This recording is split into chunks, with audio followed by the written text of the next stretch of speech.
আপনাদের কাছ থেকে প্রচুর ইনবক্স পেয়েছি, প্রচুর কমেন্ট পেয়েছি। আপনারা জানতে চেয়েছেন আসলে জাতীয় স্টেডিয়ামের পুরো মাঠটা দেখতে চেয়েছিলেন, পুরো মাঠটা আসলে কেমন এক নজরে দেখতে চেয়েছেন।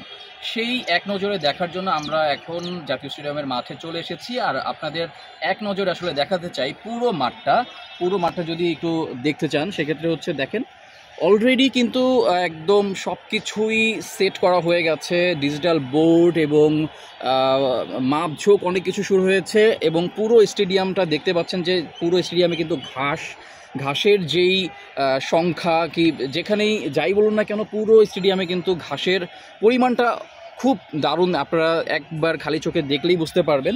এবং ঘাস নিয়ে যে সংখ্যাটা সেই সংখ্যাটা অনেক আগেই কেটে গেছে এবং এই মুহূর্তে শেষ দিকের প্রস্তুতি চলছে। আপনাদের যদি আরেকটু জিনিস দেখাতে চাই, এই যে দড়ি দিয়ে যেই বাঁধগুলো দেওয়া হয়েছে এগুলো কিন্তু এই যে দাবার বোর্ডের মতো চেক করা হবে সেগুলোর সেটা মাপ নেওয়া হচ্ছে এবং এখান দিয়ে ওইভাবে ডিজাইন করা হবে, সেগুলোর প্রস্তুতিও কিন্তু চলছে। আপনারা জানেন যে ভুটানের সাথে 4 জুন প্রস্তুতি ম্যাচ আছে, সেই ম্যাচের আগে হচ্ছে ডিজাইন করা হবে মাঠে। তো সেই ডিজাইনের কার্যক্রম কিন্তু চলছে ইতিমধ্যেই।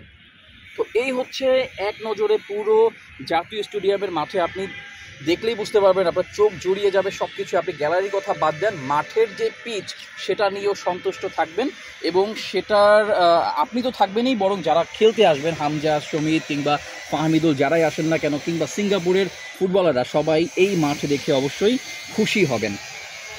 তো এই হচ্ছে আজকে আমরা দেখানোর চেষ্টা করলাম জাতীয় স্টেডিয়াম থেকে সরাসরি, এবং আপনারা দেখলেন মাঠের অবস্থা, মাঠের ঘাসের অবস্থা এবং পুরো মাঠটা কিন্তু আমরা এক নজরে আপনাদের দেখিয়েছি। আশা করি আপনাদের ভালো লেগেছে। সবাইকে ধন্যবাদ এতক্ষণ ভিডিওর সাথে থাকার জন্য।